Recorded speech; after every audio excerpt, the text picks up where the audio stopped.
the CEO life cycle, from early years to retirement, with the caveat that it's never too early or too late to glean learning from any section.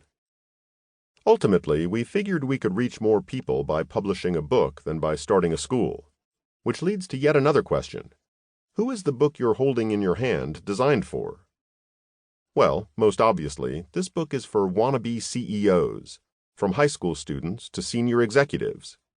We reckon the words that follow will be of particular interest to MBA students or candidates embarking on any kind of leadership training for business. But we also have another audience in mind, and that's educators of aspiring CEOs. We'd like our colleagues in business schools to look at their curricula and check that they're teaching the right subjects in the right way.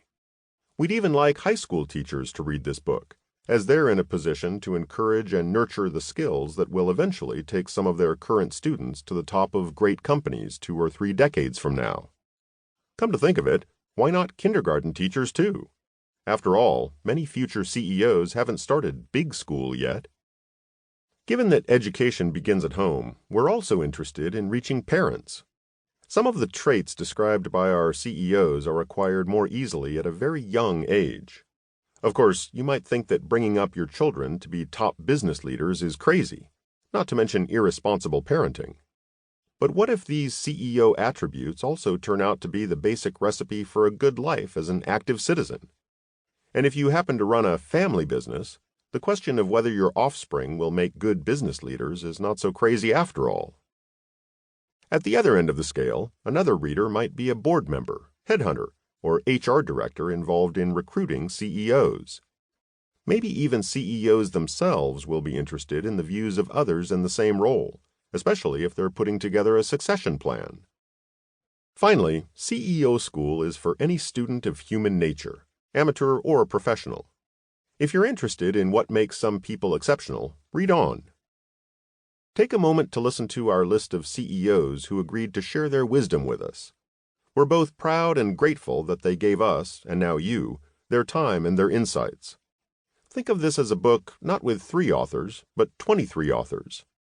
As one of them, Constantino Galanis of Química Apollo, Mexico, says, "I've been a CEO for the last 25 years.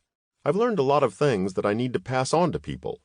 But because of the nature of my work, I don't have time."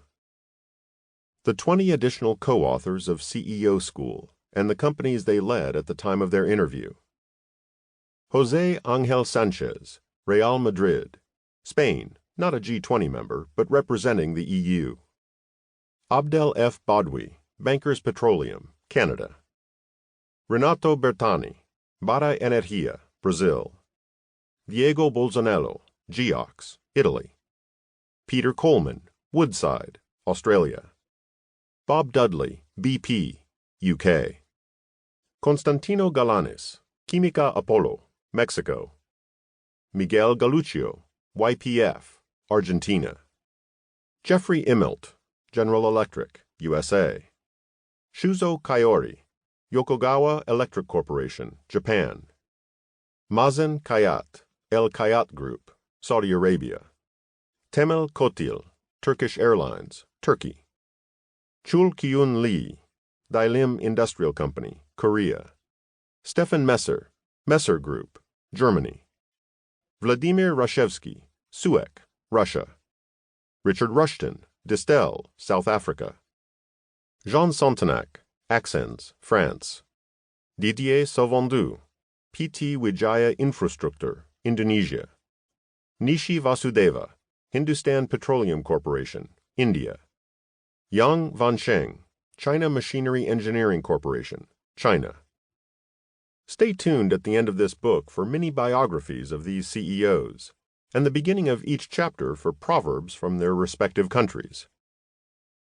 The conversations with the 20 CEOs inspired most of the ideas and approaches presented in this book, but our thinking has been strongly influenced by many other people, their actions and their thoughts. Hundreds of business leaders from dozens of countries with whom we have worked as subordinates, colleagues, consultants, coaches, advisors, and directors over the last 3 decades made indirect yet invaluable contributions to this book by giving us multiple opportunities to observe CEOs in action and sharing with us their views.